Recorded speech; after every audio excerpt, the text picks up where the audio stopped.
Love you. Bye-bye. That's my dad, who, by the way, when I came out, it was like the coolest person in the world. My mother threw a plate of mashed potatoes against the wall.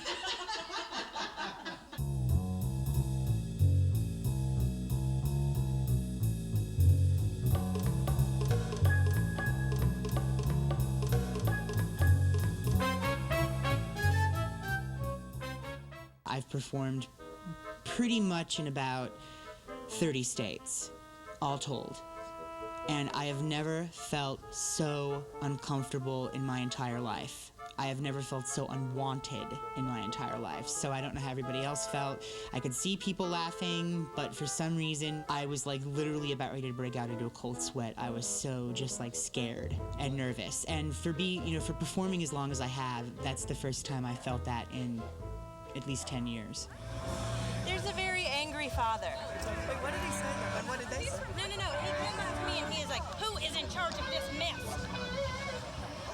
That's kind of fun. And then I was like, it's the intern in the yellow I shirt. remember Melanie coming up to me for like 5 seconds and saying, someone's offended, you know? And then I remember like being okay, and then smoking a cigarette, and then smoking a cigarette, and then smoking a cigarette. I remember Jacqueline standing by me, and then the next thing I remember is this man in a Megadeth t-shirt. He was absolutely appalled by what he had just seen, and he gave sweeping arm gestures referring to all the people on the steps that he could get signatures from and have them call the talk shows, and he will bring down this festival. Most of the words he said that he heard us say, we actually didn't say. We never said vagina. We never said faggot. He called me Missy. I was just so focused on this man and just how much hate he was emitting from his body. It was overwhelming. Like, literally, I just shut down. The first time I heard of the apology, I believe Jacqueline had said they're mentioning that we might have to make an apology, which I thought was a little strange.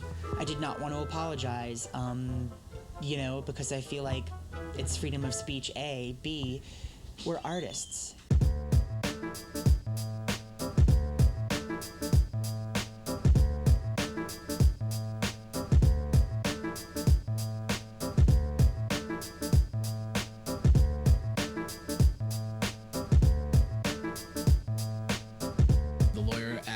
Well, what's in the next set? What are you guys doing? And I mean, I said, knowing that it wasn't offensive, or that I thought it wasn't offensive the first time, I said, the stuff that we do in the second set is even cleaner.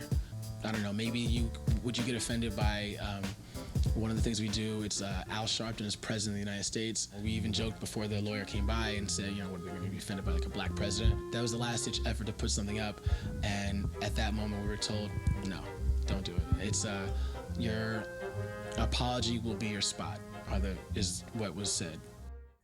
We performed earlier, and unfortunately, due to the fact that there were some areas that were offended by some of our material, we're not going to be able to do our second set for you tonight.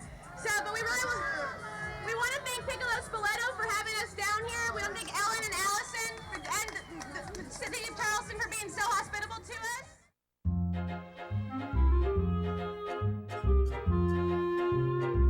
Well, I don't really think it was a matter of giving in.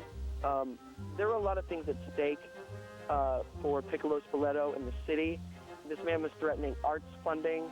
He was threatening all kinds of things like that, and that's where it gets really serious, and you have to kind of take a step back and say, how much do you want to put the arts in jeopardy? Ultimately, I would not like to see anything happen to Spoleto or Piccolo Spoleto in any way, because I think it's good. I mean, they're bringing the arts to the South, so that's a good thing. I think the focus needs to be on the fact that there are a lot of social things and mores and things that you can't touch in the South, or that people find offensive, when in other parts of the world, in America, it's very easy to touch upon those things. Like in New York, we don't have the same reaction. I really believe that this is a troupe.